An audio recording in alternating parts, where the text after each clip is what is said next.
Chapter 21 of Dragon Ball Super's manga, written by Toyotaro, continues Toyotaro's vision of the future Trunks arc, and there are some very interesting and strange changes that were made in this version. And there were also some things that were kept pretty much the same as in the anime. When we last left off our heroes, Goku Black and Zamasu gave Goku and Vegeta quite the whooping, and they had to retreat back to the present timeline while Trunks and Mai held off Goku Black and Zamasu in the future. Well, the first big revelation that we discover is from Bulma as they greet her in the past, and she tells us that even though they have a time machine, because a connection was made to a parallel world, the parallel future timeline that is, there is no time displacement. Now, what does that mean? That means that if you go back in time in Trunks' time machine and a day goes by in the past, a day will go by in the future as well. So even if they spend like 2 weeks training in the past timeline,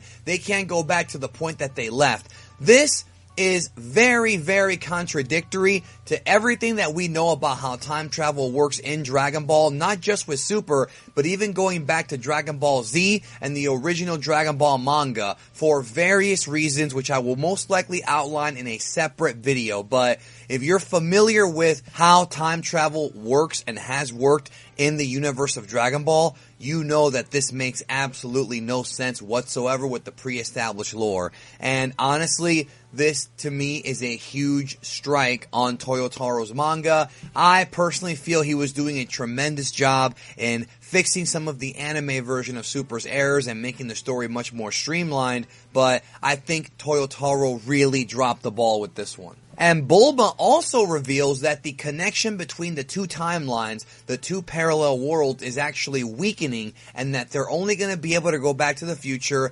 one more time. I understand the reasons why Toyotaro did this to add more drama as well as raise the stakes, but I felt that he could have done this without completely contradicting everything we know about time travel in the Dragon Ball series. Now, moving forward, the Supreme Kai, Kaioshin, has to go visit Gowasu because he has to let him know what the hell's been going on. This, of course, would be the big teaser for Gowasu and Supreme Kai's involvement in the upcoming fight with Goku and Vegeta against Zamasu, which is, of course, the birth of Vegito, if you remember, in the anime. Some people are saying Vegito won't be in the manga. That is their speculation, and I think that they are incorrect because this right here telegraphs that the fusion is going to happen. Also, we find out from Whis the story about when a god that an angel serves dies, the angel is suspended until the next god appears. So that's already been told to us before as far as finding out more about the angels and the attendant's position, but now we have it in the manga as well. And meanwhile, in the future timeline, Trunks is getting his butt whooped by Goku Black to the point where even Mai has to step in, knowing that she has no actual meta power. She steps in to help out her boyfriend, and man, what a good woman Mai is, man. Stand by your man. Anyway, so Zamasu then appears, and things get tough for Trunks because now it's Goku Black and Zamasu wanting to rip his freaking head off. And Goku Black then proceeds to use a technique to just bounce Trunks around like a rag doll. And it comes to the point where Goku Black is about to finish off Trunks, and then Mai bravely steps up to fight yet again. God, I love this character. Also, like I do every month, I've got to talk about how great Toyotaro's art is, especially when it comes to the facials in this manga chapter. I thought he did an incredible job showcasing emotion within these pages. But then, all of a sudden, we have a huge twist, and one that was unexpected and did not happen in the anime.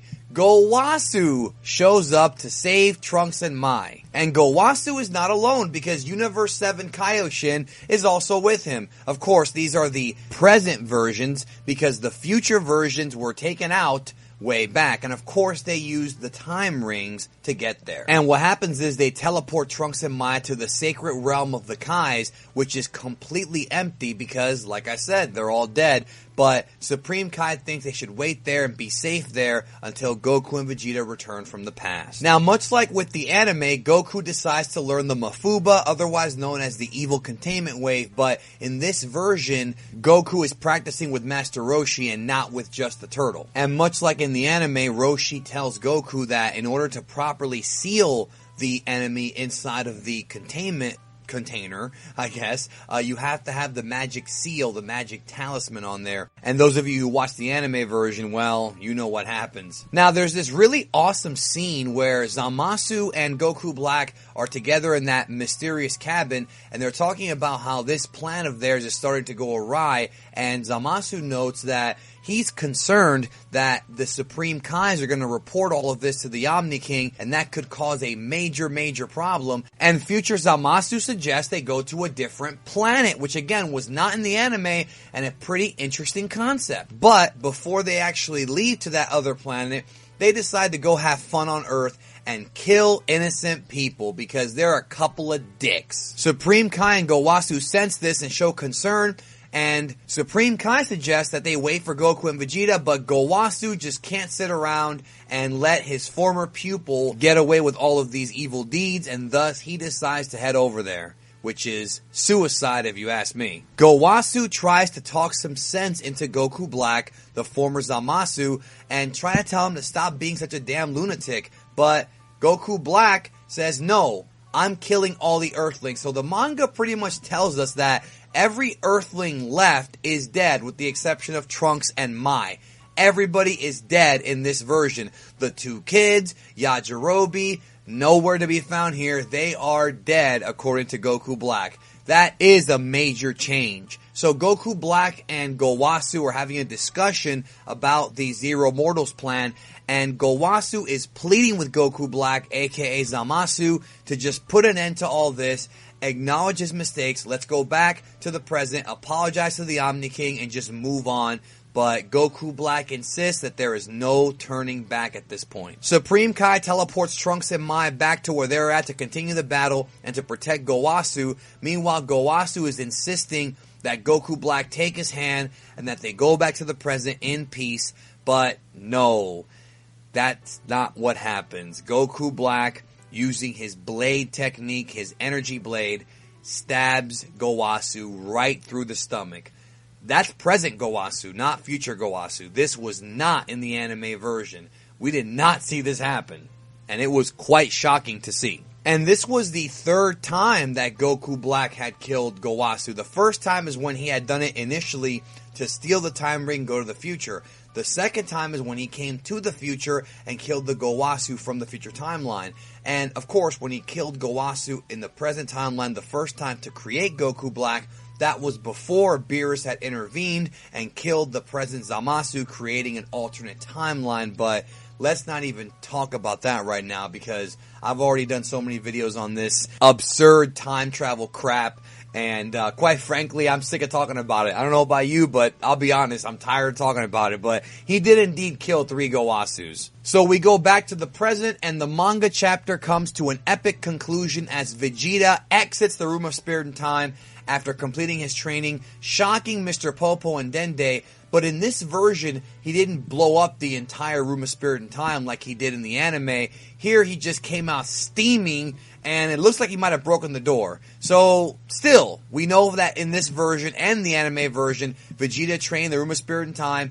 Goku indeed mastered the Mafuba, and that is the end of Dragon Ball Super Manga Chapter 21. What's going to happen next? Will Goku and Vegeta make it to the future in time to possibly give Gowasu a senzu or figure out a way to heal him? Maybe they'll bring Kibito. Who really knows? But the next Dragon Ball Super manga chapter is 22, and I do predict right now that we will indeed see Vegito. The Supreme Kai is going to give Goku and Vegeta the Potaras, and we're going to get a big fight with Vegito. But before that, we're going to have Goku and Vegeta, of course, fighting Goku Black and Zamasu, and they have to make merge Zamasu. I do think the manga is going to be in line with what happens in the anime. I don't think it's going to be anything crazy. Anyways, thank you so very much for checking out my review of Manga Chapter 21. Let me know your thoughts. What do you think about those changes? I think that most of them are pretty bad, but the Gowasu death was pretty epic and shocking, and the art was pretty damn good too. So I did like reading it, but I still think Toyotaro dropped the ball. Thank you so very much, and I'll talk to you guys down the road.